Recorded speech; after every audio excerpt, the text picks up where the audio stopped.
अच्छा, कुतुब मीनार देवता का, देवता मतलब कुतुब मीनारे के हैं। हमारे मालिक कौन है? इस धरती के मालिक कौन है? आसमान के मालिक कौन है? चांद के मालिक कौन है? सूरज के मालिक कौन है? हवा के, सब ले लोगे, हमको मार दोगे, हवा हमसे छीनोगे। हमारी आज़ादी के लिए जो मैं आज बोल रहा हूँ, इस बोलने की आज़ादी के लिए अपनी जान दे दी। उनके सपने अधूरे हैं और आप यहाँ धर्म ड्रामा कर रहे हैं। तो आप लाल किला ले जाइए, आप कुतुब मीनार ले जाइए, हमसे हमारा भगवान मत छीनिए। आप ये मत कहिए भगवान भी मेरा, अल्लाह भी मेरा, मालिक भी मेरा, सब ये सबका है। ब्रह्मा विष्णु महेश आप कहते हैं, इसने ही दुनिया बनाई है, तो दुनिया में सिर्फ आपको बनाया, हमको नहीं बनाया क्या? हमारा बनाने वाला कौन है, बता दो जरा।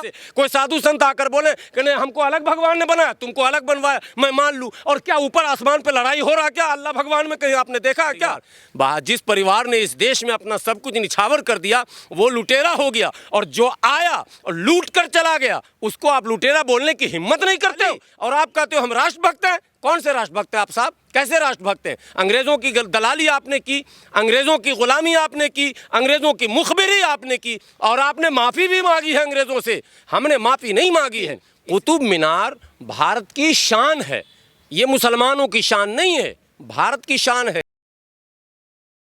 जो है कुतुब मीनार मामले को लेकर के जो है अब एक मुद्दा बनाया जा रहा है, उस पर अब चर्चा किया जा रहा है। दरअसल कुछ दिन पहले ही जो है हिंदू संगठन के लोग पूरे परिसर के बाहर जाकर के जो हनुमान चालीसा का पाठ करते हैं और विरोध प्रदर्शन भी करते हैं, तो वो पूरा विजुअल जो है देखने लायक होता है। और अब जो हिंदू पक्षधर ये कह रहे हैं कि दरअसल ये कुतुब मीनार नहीं है, ये विष्णु स्तंभ है, और हमें जो है पूजा और जो है पूजा अर्चना करने के लिए जो हमें अनुमति दी जाए। पूरे तमाम मुद्दे पर एक नया विवाद खड़ा हो रहा है, और इस पूरे मसले बातचीत करने के लिए हमारे साथ एक खास मेहमान, हमारे साथ हाफिज गुलाम सरवर जी मौजूद हैं, जो कि यूनाइटेड मुस्लिम मोर्चा के प्रवक्ता भी हैं, तेज तरार भी हैं, काफ़ी कुछ नॉलेज रखते हैं। तो चलिए बातचीत करते हैं कि दरअसल इस मुद्दे को कैसे समझते हैं।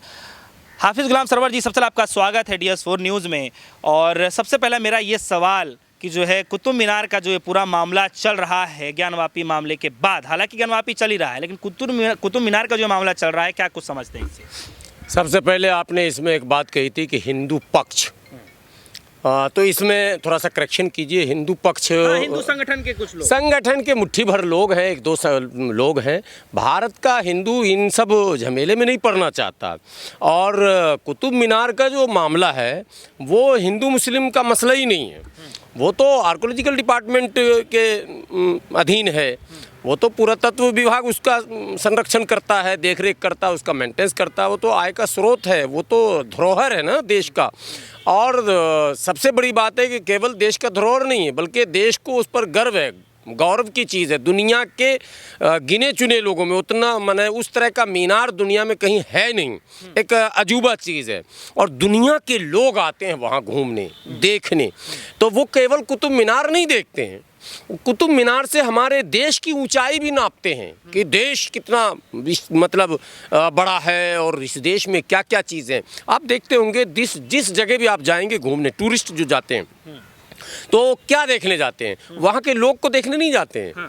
वहाँ के लोग को क्या देखेंगे? वो क्या बात करेंगे? क्या वहाँ की ज़ुबान वो जानेंगे? मान लो ऑस्ट्रेलिया के लोग आए, न्यूजीलैंड के लोग आए, साउथ अफ्रीका के लोग आए, या मैं कहता हूँ जापान के लोग आए। अभी प्रधानमंत्री हमारे जापान गए, तो जापान के लोगों को हिंदी तो आती नहीं, वो हमको क्या देखेगा और हमसे क्या बात करेगा? वो जब आएगा तो आपके हिस्टोरिकल पैलेस को देखेगा, जिस सरकार जो है संरक्षित करके रखती है, और वो टिकट भी कटाता। आपको पता, आप जाएंगे जब कुतुब मीनार तो वहाँ आपको बोर्ड लगेगा, इंडियंस को इतने रुपए और फॉरेनर को इतने रुपए, यानी विदेशी पर्यटक का जो है ज़्यादा शुल्क वहाँ देना पड़ता है। यानी कि वो आय का एक बहुत बड़ा स्रोत है, और उससे भारत का ख़जाना मजबूत होता है, अर्थात भारत मजबूत होता है। अब ये मुट्ठी भर लोग हैं, लेकिन मुट्ठी भर लोगों की भी बहुत ज़्यादा गलती नहीं है। गलती हुई कहाँ पर है? एक तो ऐतिहासिक गलतियाँ जो आरोप लगाए जा रहे हैं कि कुतुबुद्दीन ऐबक ने जो है ये तोड़ा, वो तोड़ा, और ये किया और वो किया, उस पर तो मैं बात करूँगा ही। लेकिन जब अंग्रेज़ों का दौर आया और अंग्रेज़ों ने, ये उसी ज़माने में जो है आर्कोलॉजिकल डिपार्टमेंट में चला गया था, ये आज नहीं है, तो अंग्रेज़ों ने जो उसके देख रेख का इंतज़ाम किया, उसमें एक बोर्ड लगा हुआ, आप जाएंगे गेट पर, उसको जो शिलापट्ट कहते हैं हिंदी में, जो पत्थर पर लिखा रहता है, उस पत्थर पर लिखा हुआ है कि ये अंदर जो एक मस्जिद है, जिस मस्जिद में नमाज कभी पढ़ी नहीं गई, जिसको मस्जिद क़ुव्वतुल इस्लाम कहते हैं, उसमें कभी नमाज नहीं पढ़ी गई, उस मस्जिद का निर्माण कुतुब मीनार का निर्माण नहीं, उस मस्जिद का निर्माण, जो अंदर एक मस्जिद है कुव्वतुल इस्लाम, जिसमें कभी नमाज पढ़ी नहीं गई, जो मुकम्मल बनी हुई भी नहीं है, उस मस्जिद का निर्माण 27 जैन मंदिरों और हिंदू मंदिरों को तोड़कर उनके अवशेषों से बनाया गया। अब आप एक बात बताइए कि जो राजा शासक होता है, जब निर्माण ऐतिहासिक होगा तो उसमें पत्थर भी ऐतिहासिक लगेंगे, उसमें चूने भी ऐतिहासिक लगेंगे, उसमें सीमेंट भी नया और ओरिजिनल और टन टन करने वाला लगेगा, उसमें इंजीनियर भी सबसे तगड़ा आएगा, उसमें सारा मटेरियल बिल्कुल वीआईपी लगेगा, क्योंकि देश में नया निर्माण हो रहा।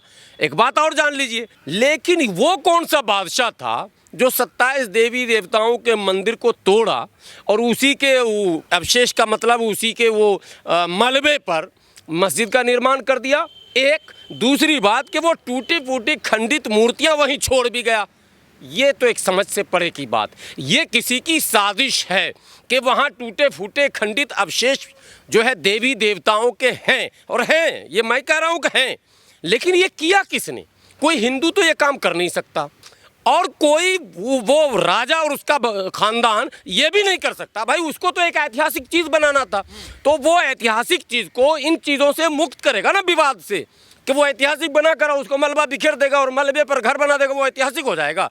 कभी भी ऐतिहासिक इमारत बनाने के लिए बहुत इंतज़ाम होता है, विदेश से मिस्त्री आते हैं।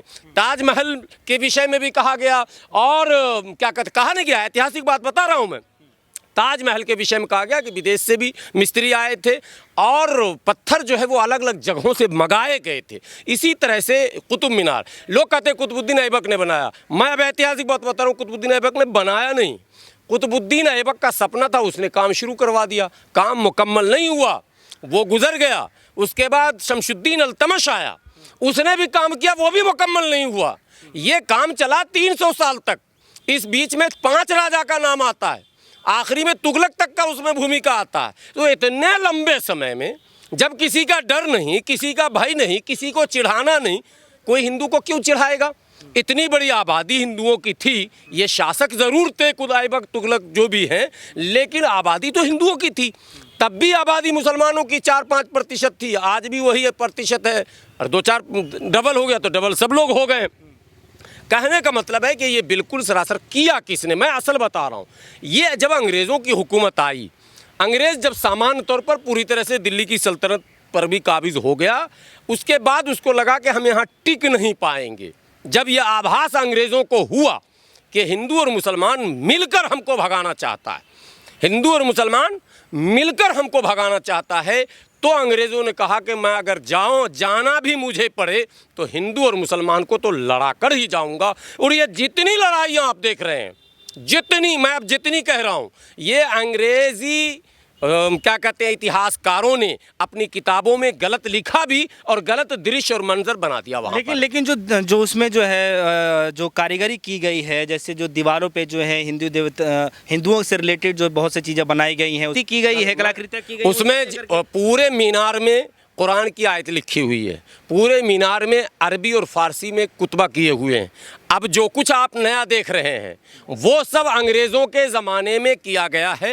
अंग्रेज़ों ने हमारे सभी राष्ट्रीय धरोहरों से छेड़छाड़ किया है, अंग्रेज़ों ने इतिहास से छेड़छाड़ किया है, अंग्रेज़ों ने इतिहास में ऐसी ऐसी बातें दर्ज कर दी हैं जिससे सदियों मुसलमान और हिंदू आपस में लड़े, भारत को कमज़ोर करने, हिंदू मुसलमानों के बीच अस्थायी खाई पैदा करने, हिंदू मुसलमानों को जीवन भर लड़ाते रहने की ये जो योजना थी उसमें अंग्रेज़ सफल हो गया, हमारे इतिहासकार विफल हो गए। और ये मुट्ठी भर लोग आज अंग्रेज़ों के उस इतिहास को लेकर आपस में गाली गलौज कर रहे हैं। कुतुब मीनार में जो भी इतिहास बाहर लिखा, अब वो स्वतंत्र भारत में जो सरकारें आई उसको चाहिए था इन सब चीज़ों को साफ सुथरा। सरवर साहब कह रहे हैं कि जो लोह का जो स्तंभ बताया जा रहा है कुतुब मीनार के जस्ट सामने ही, उस पर संस्कृत में जो है सब पूरा श्लोक लिखा हुआ। तो संस्कृत हिंदुओं का है क्या? नहीं, संस्कृत हिंदुओं का कॉपीराइट है क्या? संस्कृत में 10 किताब है, मतलब राजा राम मोहन राय शुद्ध ब्राह्मण हैं और भारत में उनका आदर और सम्मान है, बहुत बड़े विद्वान हैं। आपने भी नाम सुना होगा राजा राम मोहन राय का। राजा राम मोहन राय ने अरबी में किताब लिखी है। अरबी में जो किताब लिखी है वो ज़बरदस्त किताब लिखी, पूरी दुनिया में कोहराम मच गया उनकी इस किताब से। अरबी पढ़ लिया तो मुसलमान हो गया। संस्कृत, बड़े बड़े संस्कृत के विद्वान थे, देश में संस्कृत का सम्मान था। संस्कृत एक बड़ी भाषा थी, प्राचीन भाषा थी, तो संस्कृत में भी बहुत सारी बातें लिखी होंगी। ये प्रमाण इस बात का नहीं है कि वहाँ पर मंदिर था। दूसरी बात है कि राजा कोई पागल नहीं होता है, बात समझिए, उसको राज करना होता है, वो सबके हृदय को जीतना चाहता है। हिंदुओं से रिलेटेड इस तरह से कलाकृतियों के पीछे की क्या वजह है? मुझे तो ये क्या कि अंग्रेजों को जो 150 साल का समय मिला, 150 साल में अंग्रेजों ने यही सब ड्रामा किया, जाते जाते इस देश को तबाह कर देंगे। और सुनिए, कहा जाता है मुगल लूट के ले गए। मुगल गए कहाँ जो लूट के ले गए? यहीं बहादुर शाह जफर, यहीं औरंगजेब, यहीं जहांगीर, यहीं हुमायूं, यहीं अकबर, यहीं क्या कहते हैं बाबर। बाबर सिर्फ जो है वो काबुल में है, बाकी सबका दरगाह यहीं है, सबका ख़ानदान यहीं है। और आखिरी में 1857 के प्रथम मुक्ति आंदोलन जिसको आप कहते हैं भारत का, उसका नेतृत्व उसी मुगल शासक का बहादुर शाह जफर करता है, और जिसके सारे औलाद को उसी के सामने पेश कर दिया जाता है। और बहादुर शाह जफर को काला पानी रंगून भेजा जाता है। उसके 2 बच्चे जिसको कैद करके हुमायूं के मकबरे में रखा गया था, उन दोनों बच्चों को की निगरानी के लिए 2 सिख सिपाही को रखा गया था। उन सिख सिपाहियों ने कहा उन दोनों बादशाह के बेटे से कि भाई तुम मुंह मत देखो, तुम्हें छोड़ा नहीं जाएगा, मार दिया जाएगा, तुम अगर भाग सकते हो तो भाग जाओ, मैं तुम्हारी तरफ पीठ कर लेता हूं। दोनों सिख फौजियों ने, जिन्हें हम सलाम करते हैं, देशभक्ति थी, थे अंग्रेज के सिपाही लेकिन भारत से प्रेम था, उन्होंने अपना पीठ घुमा लिया। दोनों बादशाह के बच्चों को कहा कि बगैर सांस लिए जितना भाग सकते हो। ऐतिहासिक बात बता रहा हूँ। एक भागा जोधपुर और राजपूत घराने में जाकर शरण लिया, राजपूत के राजाओं ने शरण दिया। दूसरा भागा टोंक राजस्थान में और शरण नहीं दिया, 2 रुपये प्रतिदिन खर्चे के ऊपर सम्मान के साथ रखा गया। वही 2 बच्चा बचा था जिसका इतिहास में आगे जिक्र नहीं आता है। लोग दिखाते हैं कि वो भीख मांग रहा परिवार। जिस परिवार ने इस देश में अपना सब कुछ निछावर कर दिया वो लुटेरा हो गया, और जो आया और लूट कर चला गया उसको आप लुटेरा बोलने की हिम्मत नहीं करते हो, आप दलाली उसकी करते हो। मतलब मुगलों को गाली और अंग्रेज़ों के लिए, और आप कहते हो हम राष्ट्रभक्त हैं। कौन से राष्ट्रभक्त हैं आप साहब? कैसे राष्ट्रभक्त हैं? अंग्रेज़ों की दलाली आपने की, अंग्रेज़ों की ग़ुलामी आपने की, अंग्रेज़ों की मुखबिरी आपने की। इतिहास में दर्ज है, आपके मुखबिरी का जिक्र है, 1-2 किताब नहीं अनेकों किताबें हैं। और आपने माफ़ी भी मांगी है अंग्रेज़ों से, हमने माफ़ी नहीं मांगी है। इसलिए ये सारी बातें बकवास की हैं। कुतुब मीनार हो, ताजमहल हो, लाल किला हो, इंडिया गेट हो, ये भारत के लिए माने गर्व की बात है। इतिहास पढ़ाया इसीलिए जाता है, दुनिया आएगी देखेगी कि ऐसी ऐसी शक्तियाँ यहाँ थीं, लेकिन भारत के लोगों ने अंतोगत्वा मुक्ति लिया और एक लोकतांत्रिक व्यवस्था को बनाने में सफल हुए, तो हमारी तारीफ होगी। चलिए हाफिज गुलाम सरवर जी, एक सवाल है। हिंदू पक्ष ये दलील है कुतुब मीनार को लेकर के, जो कुतुब मीनार पर जो पूजा की सुनवाई चल रही थी उस पर दलील है कि पूजा स्थल कानून 1991 जो पुरातात्विक स्मारक है उस पर जो है लागू नहीं होता। इसको लेकर के आप क्या कहना चाहिए? देखिए, मैं वकील तो हूँ नहीं पेशे से, कौन सा लॉ लागू होगा कौन सा नहीं होगा ये कोर्ट में पता चल जाएगा। अगली तारीख पड़ गई है, तारीख पड़ गई है, और मैं समझता हूँ बहुत लंबा खींचा नहीं जाएगा। एएसआई ने अपनी रिपोर्ट जो देनी थी, एएसआई के वकील खड़े हुए थे, उन्होंने भी अपना पक्ष रख दिया। कानून 1991 के बाद 1951 के बाद 1991 वाला भी है जो वर्शिप एक्ट है। वर्शिप एक्ट वाकई कुतुब मीनार पर तो लागू होता नहीं है, वो तो धर्म स्थल पर लागू होता है। लेकिन कुतुब मीनार भारत की शान है, ये मुसलमानों की शान नहीं है, भारत की शान है। और भारत के राजस्व का एक बहुत बड़ा स्रोत है, ये मुसलमानों के राजस्व का स्रोत नहीं है। ये कोई वक्फ बोर्ड की ज़मीन नहीं है कि पैसा मुसलमान लेकर खाएगा, ये भारत सरकार को पैसा जाता है और भारत की शान है। दुनिया से लोग घूमने आते हैं और यहाँ उठाकर सर देखते हैं कि अरे वाह, भारत में भी कोई चीज़ है। तो उससे हमारा हिंदू पक्ष और मुस्लिम पक्ष कहाँ से आ गया इसमें? ये तो कुछ शरारती पक्ष हैं जो सरकार को परेशान कर रहे हैं। अब सरकार को निर्णय लेना चाहिए। अगर सरकार भी इसको हिंदू मुस्लिम के नज़रिए से देखेगी तो सरकार अपना बेड़ा खुद गर्क करेगी।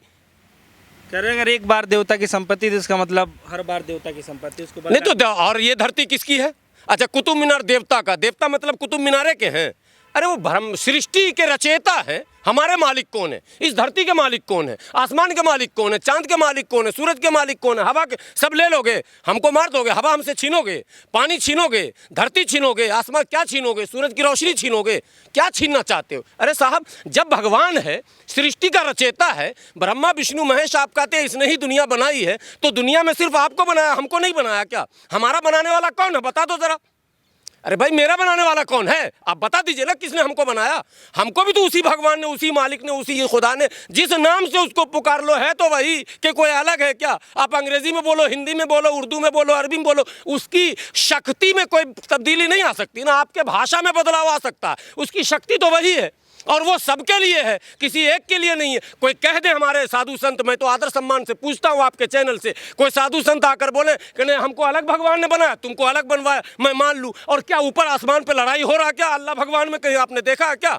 अगर कहीं खबर मिली आपको, आप लोग तो मीडिया कर्मी, अल्लाह भगवान ईश्वर गॉड में कहीं झगड़ा हुआ है? क्या ये फालतू की बात आप कर रहे हो साहब? ये सब बात करने की है क्या देश में? भारत के विकास के लिए आइए, मिलजुल कर काम कीजिए। हिंदू मुस्लिम सिख ईसाई जैन पारसी आस्तिक नास्तिक अगर पिछड़ा सब आइए, आकर मिलकर मुख्यधारा से कैसे भारत को जोड़ा जाए। दुनिया में अनेकों चुनौतियां हैं, कितने सपने हमारे राजनेताओं के अधूरे हैं, हमारे उन स्वतंत्रता सेनानियों के सपने अधूरे हैं, उन लोगों के सपने जिन्होंने इस देश की मुक्ति के लिए, इस देश के विकास और तरक्की के लिए, हमारी आज़ादी के लिए, जो मैं आज बोल रहा हूँ, इस बोलने की आज़ादी के लिए अपनी जान दे दी, उनके सपने अधूरे हैं। और आप यहाँ धर्म ड्रामा कर रहे हैं। ये सब बंद कीजिए साहब। सबका मालिक एक है, सबका सृष्टिकर्ता एक है, सबको हवा देने वाला, पानी देने वाला, जीवन देने वाला, जीवन लेने वाला, सम्मान देने वाला, सम्मान लेने वाला एक है। और उसको जिस नाम से आप पुकार लें, तो आप लाल किला ले जाइए, आप कुतुब मीनार ले जाइए, हमसे हमारा भगवान मत छीनिए। आप ये मत कहिए भगवान भी मेरा, अल्लाह भी मेरा, मालिक भी मेरा, सब ये सबका है। प्रकृति ने सबके लिए सब कुछ बना दिया है, उसमें बंटवारा संभव नहीं है।